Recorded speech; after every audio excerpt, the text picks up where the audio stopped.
Hey everyone, welcome back to MNM Miles. This is Manmohit.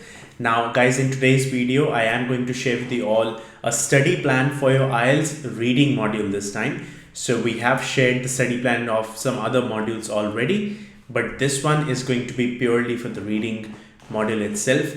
Now, many students do struggle in the reading section. Everyone is fine is listening and speaking, but reading and listening, reading and writing are the ones where they struggle the most. Considering they are difficult, they're complex, the kind of paragraphs that you get in the exam, they can be a bit challenging. Plus, the amount of time that you get to solve these questions in the exam is just not enough. You just need a bit more time every single time.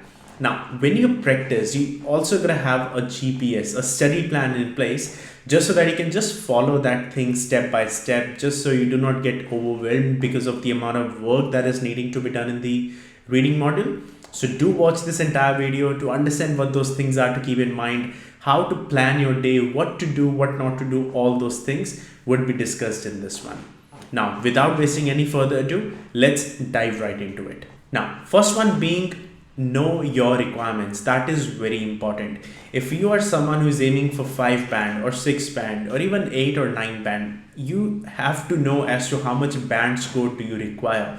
Because if you need 5 band or 6 band for whatever reason versus if you need 8 band or 9 band for whatever reason, the amount of preparation that you would be giving towards this exam is going to be greatly different, I would say, in this case. Remember one thing, we do not just have the reading module to prepare, we also got another 3 modules that we have to prepare. So we just cannot, if you're aiming for 5 or 6 band, we cannot allocate a lot of time towards reading on a daily basis because we have got another modules to cover up as well. Versus someone who's aiming for an 8 or 9 band, there's very little margin of error that you can do. Like even if you get one question wrong, it will deduct half of your band. So we don't want to have just a generic study plan for if you're someone who's aiming for 5 band or someone who's aiming for 9 band. Based on a requirement is what I mean, we need to divide our time accordingly. Next one being preparing for at least 10 days. Now I have seen so many students coming to us and they're like, look, we want to prepare for the IELTS exam in 7 days or in 2 days. Today I do not know anything and I want to give my IELTS exam after 2 days. Guys, that is not going to happen. Does not matter how good of an English speaker you are. There are certain things that you need to learn in the IELTS exam itself. So if you have less than 10 days, it is absolutely not enough to prepare. Yes, if your English level is really great, you might end up getting 6 or even 6.5, or maximum if you perform really well, you might get 7 band. But if you have someone whose English level is great, even though that is great, but you still need like 8 band at least, 7.5, 8, guys, anything less than 10 days is not going to cut it. You do need to put a lot of time. 10 days are the bare minimum if you can practice every single day. Anything less than that is absolutely not going to be sufficient. Next one being, because we're talking about just the reading module for now, it is very crucial for you to read anything pretty much, like any magazines, any newspapers, any books, anything and everything will help you, because you might feel that when you read books or when you read a newspaper, you're not going to remember anything out of it once you're done with that. But it is not about remembering what you read. It's about training your brain to read a lot.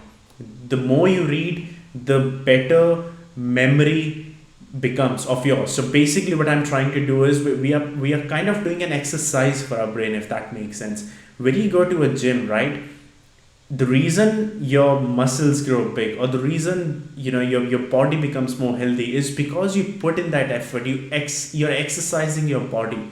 Same thing we have to do in the IELTS exam as well. It's no different. You have to exercise your brain just so that your brain can become stronger, quicker, sharper, and whatnot.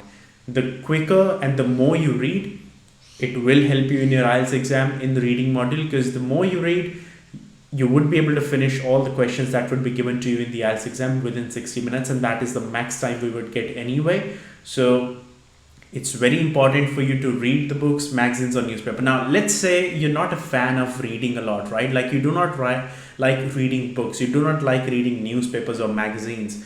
Another thing that you can do is you can watch movies, English movies obviously, but with subtitles. have the subtitles on, have the movie in front of you, and try reading out those subtitles alongside that speaker. Match their speed. That is very important. What happens with that is when you read those subtitles and matching the speed of the speakers, and you might have seen in English movies, there are certain actors and actresses who speak really quickly. And if you can match the speed of reading with what they're saying, you're again doing the same thing. You're exercising your brain, you're training your brain to read quicker.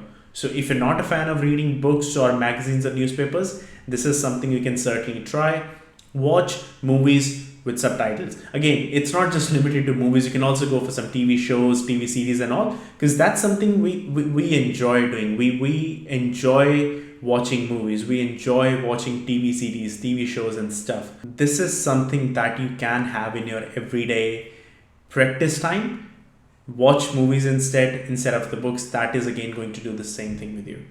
Another one is when you practice for your IELTS reading module, do not just grab any material from anywhere. Like, do not just go for YouTube videos for the material's sake. Yes, that's good for practice, but if you are short on time, if you can just practice so much, I would rather practice the Cambridge official books instead of just going for any random material, because those Cambridge books have been designed by IELTS themselves. So they are giving you the exact exam level preparation material. So why would I go for any other material out there when I can actually practice the kind of questions that can actually come in the exam?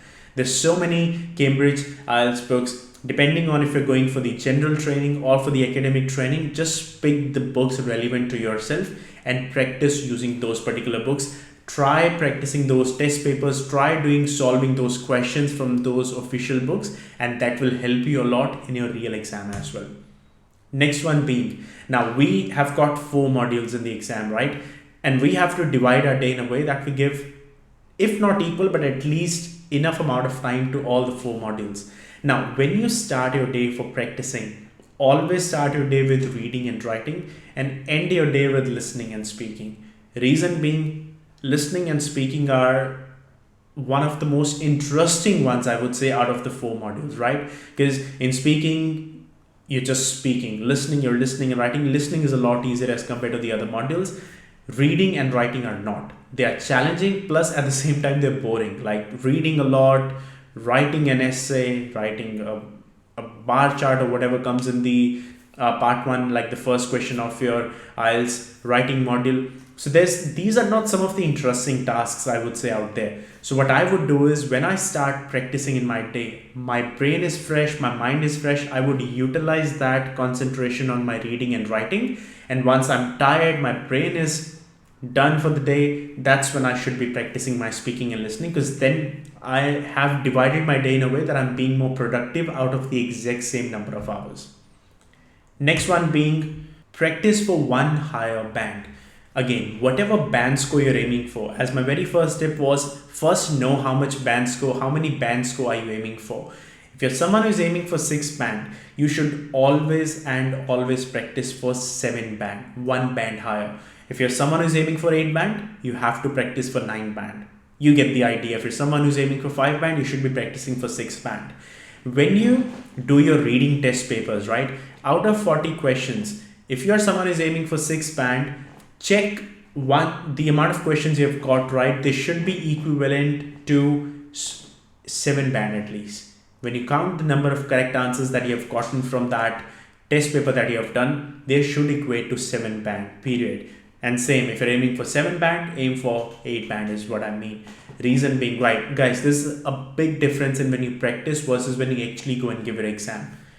While practicing, you might be getting 7 band, but there's no guarantee that when you go and give your actual exam, you will still end up getting the 7 band score. Why? Because in the exam atmosphere, you are nervous, you are anxious, there's so many other students who are giving the exam, so there's a lot of stuff going on. You've already paid the money, your goals are in your mind, so much stuff is going on, and that definitely adds up to that nervousness and that anxiousness that you have in your mind, and that might impact your performance on the actual exam day.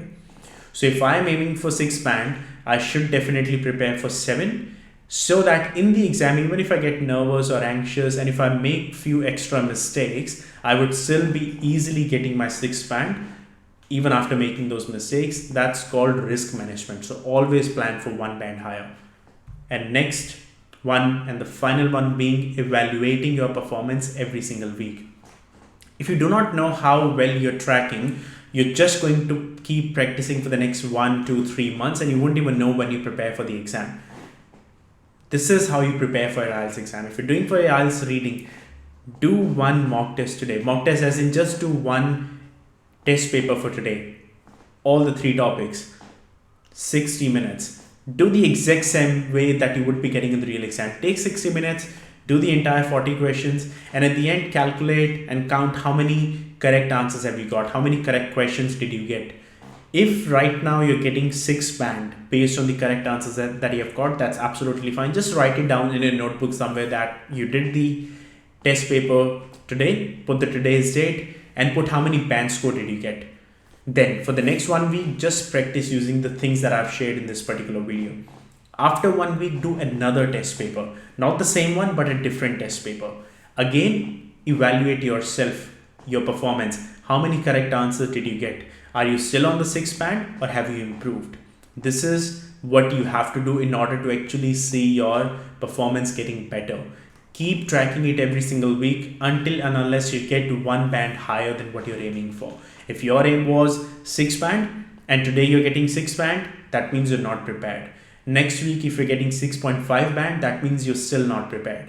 If 1 week you get 7 bands, do it for another week. Once you consistently start getting 7 band each, that means you're definitely prepared to get 6 each in your exam. Again, if you're aiming for 7 each, aim for 1 band higher.